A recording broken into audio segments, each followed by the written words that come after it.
What's going on, everybody? It's your boy CV Tech One coming at you live and direct with another reaction video, and we are going back to the NBA, making the case.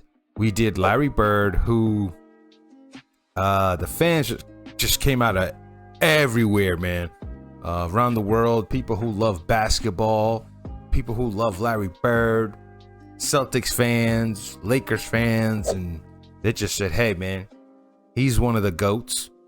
Watch making the case, and I did, and it was an amazing video, and I do think Larry Bird is one of the greats. And today we're gonna do Tim Duncan. Timmy!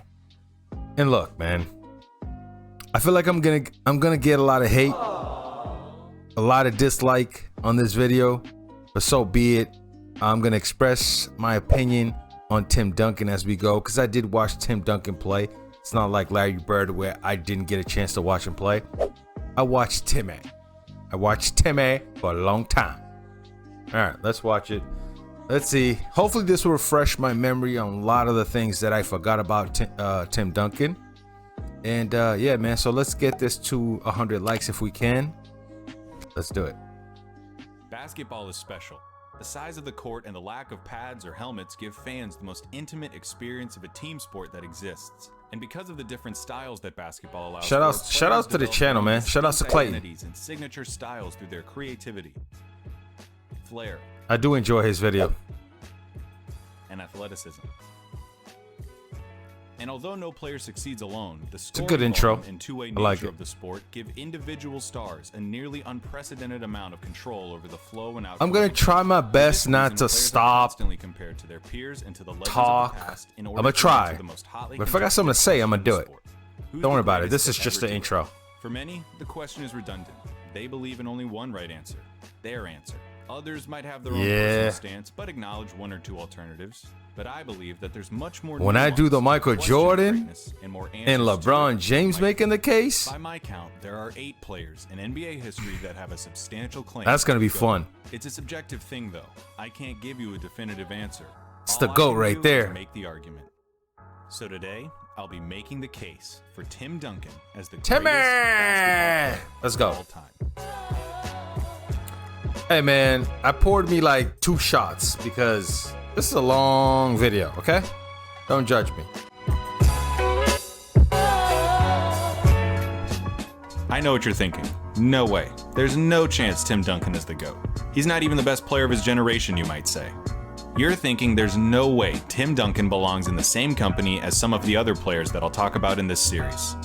And if you believe that, there's probably 3 things you'll bring up as I make this argument. I thought about that. Number 1, his second act. If you're the kind of person who rates players through spreadsheets, his career in the 2010s is statistically underwhelming. Number 2, his peak. You might say that Duncan never had a real peak where he was the most dominant player in the league night in and night out like Shaq was. And number 3, Greg Popovich. Duncan has always had Pop, arguably the greatest coach of all time, in his corner. He's saying all the stuff that I... And I promise to address those throughout this video as they become relevant. Okay, Clayton. Now, let's do what we do with every other basketball player when we talk about them historically and look at Duncan's numbers. I'm going to be open-minded. Accolades from his NBA career. His 5 championships. Okay, that's a lot. I thought he had 4. Okay, all right. See, this is why we do the videos. Okay. The defense, yeah. 2 regular MVPs. I forgot about the 2 MVPs. I forgot about that. Championships are more pretty good. Larry Bird or Wilt Chamberlain. His 15 all-defensive selections are the most of anybody ever. His 15 All-Star appearances are tied for 3rd all-time. He's a great defensive player. Regular season MVPs as Kobe and Shaq combined, and only Michael Jordan has more Finals MVPs. Don't forget about his college accomplishments though, because remember, Duncan came out of Wake Forest after 4 years, despite people like Jerry West who said he could have been the #1 overall pick had he left after his sophomore year. Instead, by the end of his collegiate career, he dominated in college. Defensive Player of the Year, 2-time ACC Player of the Year, 2-time Consensus All-American, and was the National Player of the Year his senior season. And by the time he heard his name called on draft night, he was college basketball's all-time leader in rebounds. Okay, I'm with you, Clayton. But don't start the video by saying, you know, towards the end of his career, the number's low. Let's not judge that too much. Well, you can't pick and choose when to use the numbers. Like, you're throwing nothing but numbers at me, but you're saying, you know, towards the end of his career, we can't use those numbers. Yes, you can. I'm just saying. This snapshot of his basketball career should be enough to have him at the table of the GOAT conversation. You're not totally sold, though. We need more numbers. I'm not sold. His career further, we should examine his place on some of the all-time leaders. Oh, I'm going to get a lot of hate from Tim Duncan's fans. Major statistical categories. There's some impressive stuff here, but 14th in points, rebounds 6. Okay. The most impressive thing for me is those rebound and blocks. I know those are not sexy stats, but like rebound and blocks are so important because you can change your whole game just on defense and just rebounding the ball. For the most part, it doesn't really jump off the page. The assist his career is surprising. Is substantially less impressive than other players at his position, like Kevin Garnett, Karl Malone. Karl Malone. Yes. Karl Malone is so underrated and slept on. Because look, Tim Duncan averaged what? 19, 10, and 3. I remember those stats. 19, 10, and 3. And Karl Malone averaged 25, 10, and 3 as well. 25 and 10. I'm just saying. I think Tim Duncan, this is where the hate's going to come before we start this whole thing. This is where the hate is going to come from. Is what I'm about to say. I think Tim Duncan is a Karl Malone with more rings, with more championships. That's it. Because Karl Malone was MVP, I think, twice, but he had to face Michael Jordan. Okay? Tim Duncan, they had to go against Michael in the finals. Or Karl Malone would have had 2 rings. But all I'm saying is people don't talk about Karl Malone, man. I think Karl Malone deserves a lot of credit. I actually think Karl Malone is one of the best power forward who's ever played the game. I don't think it's Tim Duncan, but that's just me. Karl Malone or Dirk Nowitzki. And that's because you can't judge Tim Duncan's numbers like you can with most players. Exactly. 15 years, if somebody said to you that Russell Westbrook was better than Steph Curry, citing how many points, assists, and rebounds Westbrook had, you'd laugh, right? Well, Because Russell's you know what, that 26? Tell the full story. He's Yeah, 26. Steph Curry has impressive numbers, but Westbrook's are unbelievable.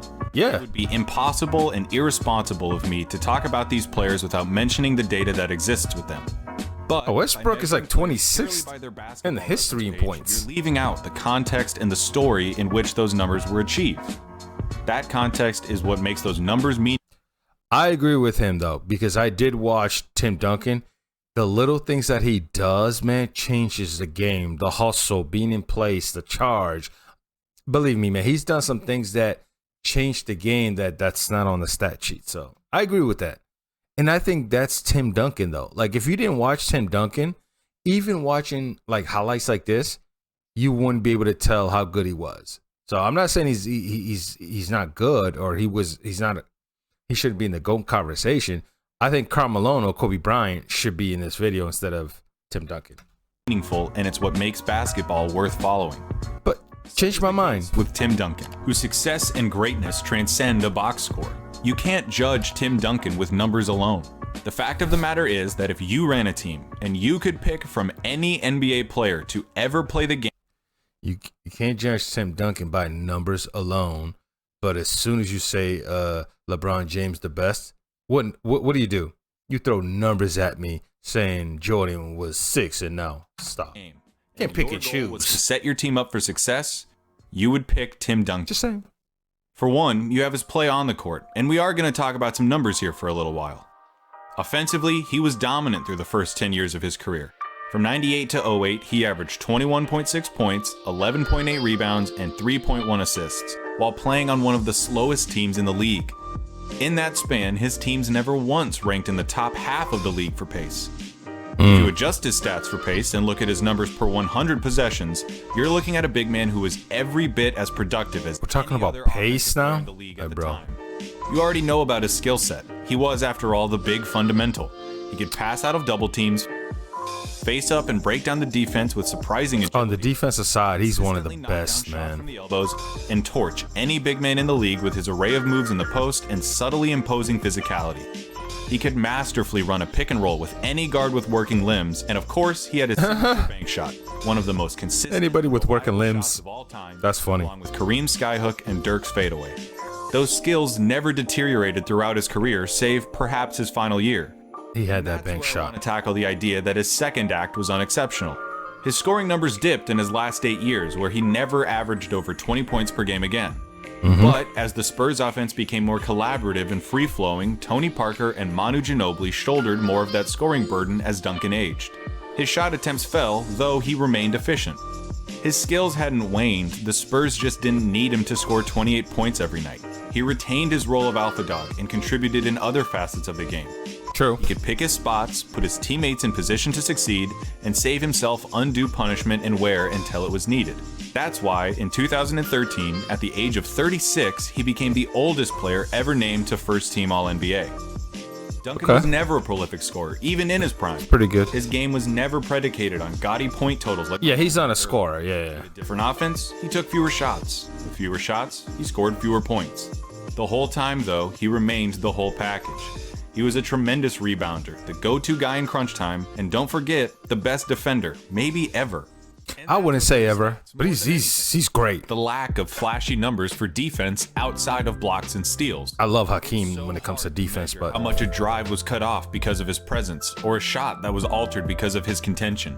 There are some advanced metrics that attempt to do this, and although it's an inexact science, stats like defensive rating, defensive win shares, and plus-minus numbers do an admirable job of capturing the game's best ball stoppers. Duncan's place in those metrics is unmatched.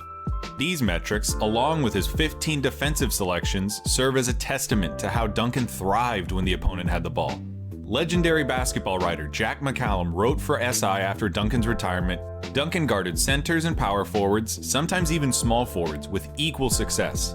And as the NBA became more and more of a high pick-and-roll game, Duncan accepted the extra responsibility of getting involved at the perimeter while never abandoning basket responsibility. Nobody was better than Duncan at being both an advanced guard and the final fortress. I agree with what he's saying. Like Tim Duncan, when it comes to defense, he's one of the great. Like I love the way he played on the defensive side, the rebounding. And yeah, he wasn't a scorer, but you know, he's up there in assists for a power forward, which is crazy. You know, it is the little things that he did that you don't see. But I do remember watching Tim Duncan for a long time, and he did those little things that you don't put on paper. You know what I mean? Nate Silver's 538, a website that works with data and statistical analysis in every realm from politics to sports, published this article by Neil Payne. In it, Payne collects several data points on offensive and defensive prowess in order to come up with a player's WAR value, or wins above replacement. In other words, how much better were you than an average player? WAR? Payne's WAR valued balance above all else, players who succeeded at both ends of the floor. Tim Duncan was the leader by a mile. David Robinson's right there in fourth. Tim Duncan was a tremendous offensive player despite the lack of volume, and one of, if not the, greatest defenders of all time. In short, his value as a two-way player is virtually unmatched in the last 50 years of NBA basketball. Alright, so enough with the numbers for right now. I want to talk about Tim Duncan when it mattered the most, the playoffs. And I want to use this time to dispute the idea that he doesn't belong in this conversation because he never had a transcendent peak. You can look at any numbers, read any article, talk to any fan who paid attention to the game at the time, and you'll come to the same conclusion. Tim Duncan was a killer in the playoffs. Nearly all of his most memorable performances came in the postseason, and more often I remember that shot. came in crucial games when his team needed him most. From his near quadruple-double in 2003 to close out the Nets and earn his second championship, to his 25-point first half against the Heat in Game 6 of the 2013 Finals 10 years later, there was never a moment too big for Duncan. Here are some of his playoff rankings, significantly higher in almost every category than he is in the regular season.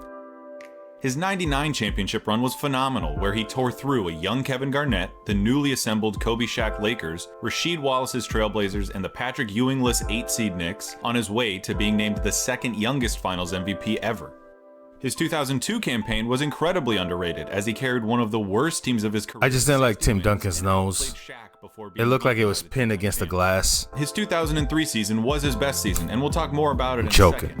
Just know that his running mate, David Robinson, averaged 8.5 points and 8 rebounds in the regular season, and that Duncan's win shares in that playoff run remained the most Willis in a single postseason. Man, they had a good team, bro. Duncan's Spurs remained a fixture in the playoffs against competition like Dirk's Mavs, Nash's Suns, and Kobe's Lakers. He repaid them with 2 more titles in 05 and 07. He also gave us one of the clutch shots of his career in Game 1 against the Suns in 2008 with this. Over him. O'Neal with the help. Takes it to the basket. Duncan, a three-pointer. Puts it up. It's good! Tim Duncan from three-point line. That's clutch. That's clutch. That team had Brett Berry, Bruce Bowen. Of the 2013 finals, at age 36, playing against Wade, Bosh, and Apex LeBron on the road, Duncan put up 25 points. Bank shot, man. It would have gone down as an all-time Kawhi Leonard, you know. Been for. Catches, puts up a three. Oh, the shot that saved LeBron's career, as people say. Come on. Hey, that was a great final. Finals, Duncan set the tone in Game 1 with a classic 21 and 10. Hey, D out. Shooting 9 of 10 from the field. I like D out, man. As his final playoff hurrah in 2015, trying to defend the title at the ripe age of 38 in Game 7 of a first-round series against the Clippers, Duncan reached all the way back and put up 27 and 11, sinking crucial free throws to tie it before Chris Paul delivered this.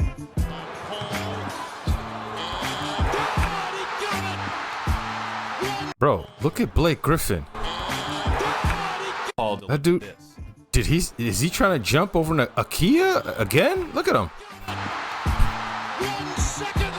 Hey man, that's when he can jump. To a 22-year-old Kevin Garnett was the same Tim Duncan that was taking a 26-year-old DeAndre Jordan to school. He was ready to win championships from the day he entered the league to the day he left it. DeAndre Jordan's a scrub. That's why his peak is used against him as an argument here. The fact that his championship window lasted his entire 19-year career and that his teams were always somewhere between 50 and 60 wins meant that it's hard for any one of his seasons to stand out from the rest. And for some unfathomable reason, being consistently great is less of an accomplishment. You know what, though? That team was just, like, boring to watch. Let's just be honest, man.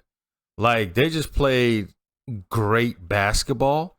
And when I say great basketball, I mean, like, you're not going to see any, like, crossover, you know. It's not like these crazy dunks and highlights. They just played regular basketball, chest passes and bounce passes and kick it to the open guy and set a good pick, you know, that kind of thing. Box out, you know what I mean? Like, that's why I didn't want, I watched the Spurs and Tim Duncan, but like it was like a hassle to watch them because I was just like, oh, here we go, pick and roll, pop, pick and roll, pop. And it was just like, it was kind of boring.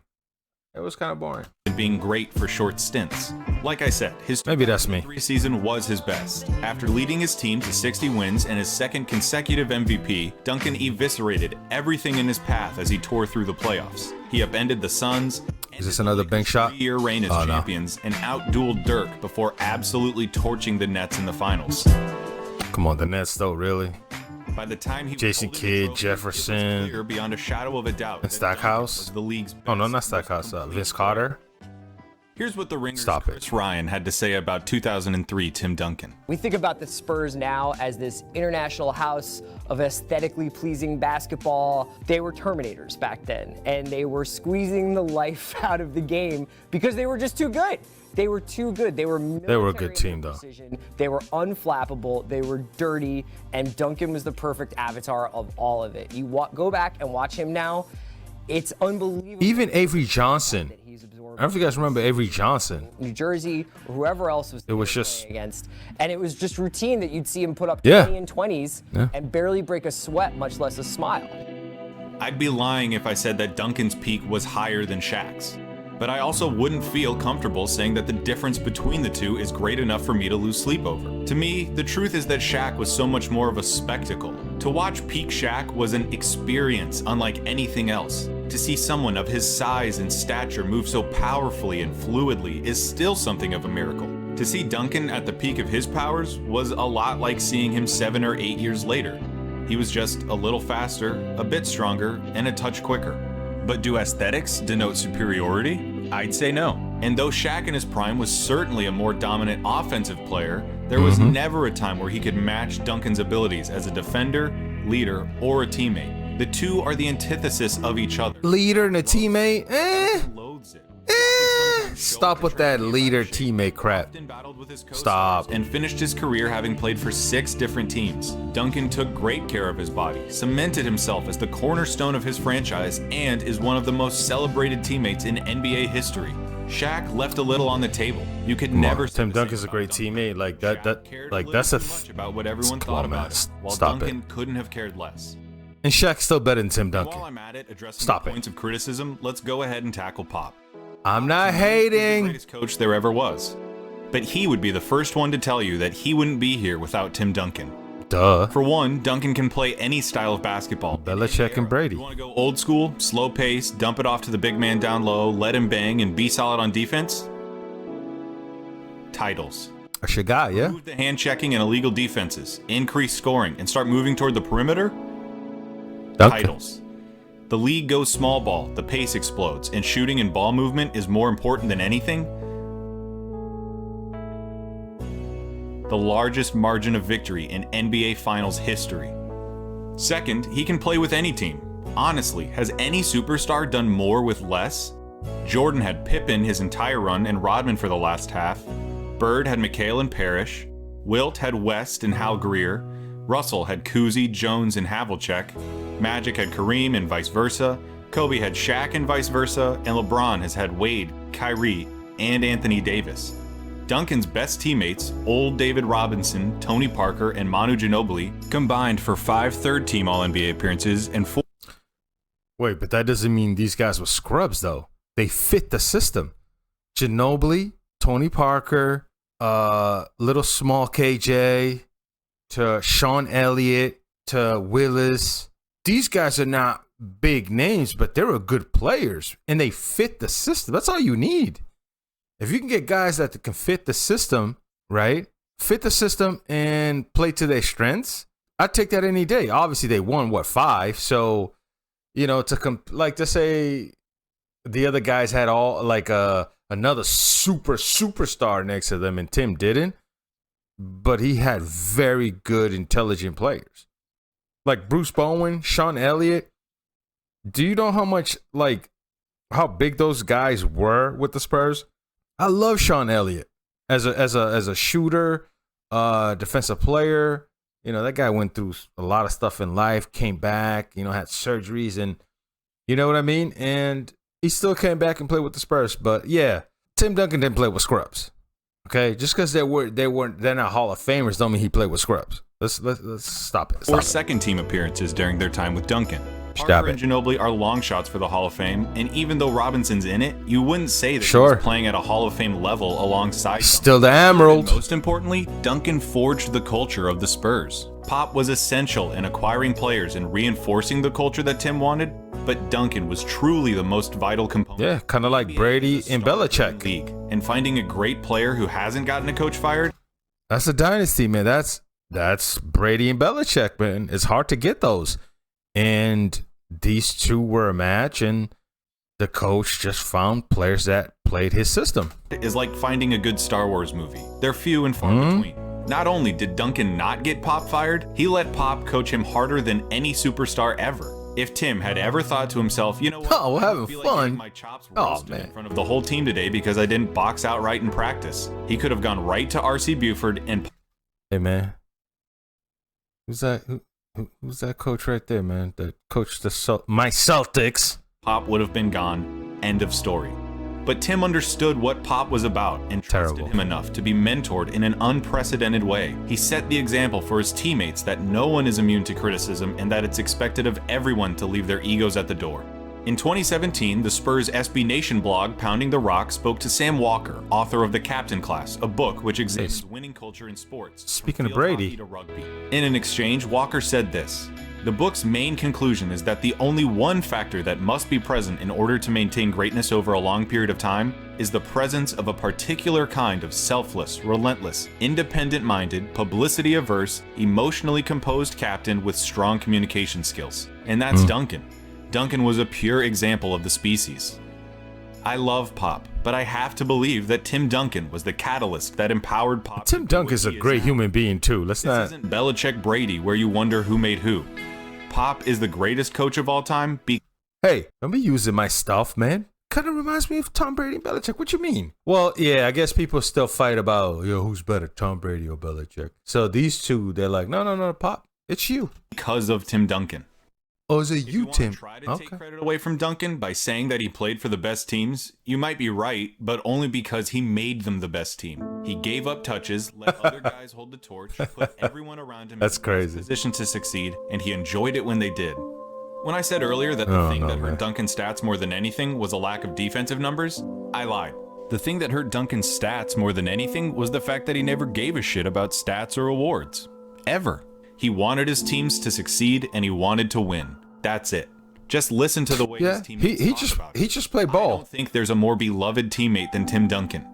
In the words of NBA Commissioner Adam Silver, his understated selflessness made him the ultimate teammate. He was always the big brother, correcting them when they made mistakes and throwing his arm around their shoulders when things didn't go their way. He led in the most effective way possible, not with subtweeting, bombastic words, or showy halftime speeches, but by But that's not his personality, though. farewell wishes. This is the one that stuck out to me the most. From his former teammate, Brent Bones Berry. He quoted Mark Twain saying, "To be good is noble, but to show others how to be good is nobler and no trouble." For your brilliance, TD. I mean, he is a great human being. I've always known that, but I am in awe. And for your friendship, I am honored. stop it, man. Milwaukee Bucks coach and former Spurs assistant Mike Budenholzer said to ESPN's Talking about basketball. The magnitude of that, the number of people in this league who have enjoyed opportunity or found fortunate spots in the league, you can trace it all back to this one guy, to the way Timmy played ball and the way he conducted himself. Timmy! Is a league of superstars and dynasties. From Russell to Jordan, from Chamberlain to LeBron. We remember its history through its champions. And in the history of North American sports, no one has been as good for as long as the Spurs. San Antonio's success is completely unprecedented in the world of basketball. Aside from his lockout-shortened sophomore season, Duncan won 50 or more games and qualified for the playoffs in every season of his career. He finished his career with a win percentage of 71%, the highest of anyone, in any sport. Pretty good, man. The Spurs' run of success started in 1997, the year they drafted Tim Duncan. I'm not a fan of his nose. The engine of the franchise that has perpetually defined what winning culture looks like in and outside of basketball. And so I say again, if you ran a team and you could pick any NBA player from any era of basketball and your goal was to win, you would pick Tim Duncan. His abilities as a basketball player are what made him a superstar. But his consistency, willingness to be coached, love and support of his teammates, and humility are the things that make him transcendent. I'll let Pop have the last word. Here he is after Tim Duncan announced his retirement. I love Pop, man. You know, everybody always talks about who they like to eat dinner with. You know, if you had one night you could go to dinner or go to lunch with so-and-so, who would you like to do it with? And people say, you know, Mother Teresa and Jesus and the Dalai Lama. And, okay, I get it. And I can honestly tell you,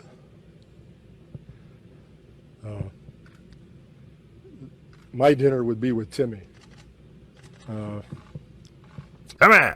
And it would be because he's the most real, consistent, true person I've ever met in my life. I've said he's a great human being, man. Hey, listen, man. Timmy, like I said, he's MVP when it comes to being a human, okay? Great basketball player. One of the legends in the game. I personally don't have Tim Duncan as top 10. That's just me. Now, we're going to do the other videos making the case, and then I'm going to say, and then I will do one video just telling you guys my top 10 players of all time. I just think, personally, I think Kobe, Shaq, and Karl Malone, in my opinion, those three guys, Kobe, Shaq, Karl Malone, should have making the case. I don't think they do. I would have had those guys of making the case over Tim Duncan. Even though Tim Duncan is great, to me, he's not the greatest power forward. I love Karl Malone, the mailman. The man went to the finals and lost against Jordan. What are you going to do? You know what I'm saying? I just don't think Karl Malone gets love. He does not get his flowers. But that's not to say Tim Duncan's not a great player.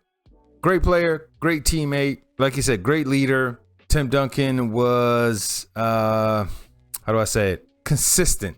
He was very consistent throughout his career.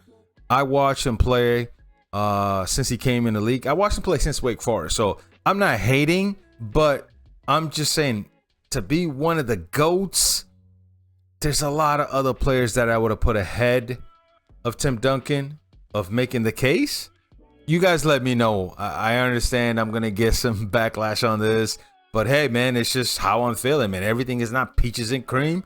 I'm just keeping it honest. I'm telling you how I think and what I think about Tim Duncan. Like I said, he is amazing. He's great, but I definitely think there was a couple other players that could have had making the case. And having the 5 championships, I understand that makes a difference. But who you win against makes a difference too. Like going against Michael Jordan.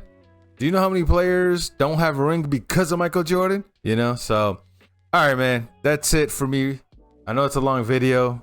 Let me know what you guys think. Let me know where you thought I was wrong, where you thought I was tripping, where you thought I was bugging, where you thought I was hating. Because I wasn't, you know. So put in the comment section below.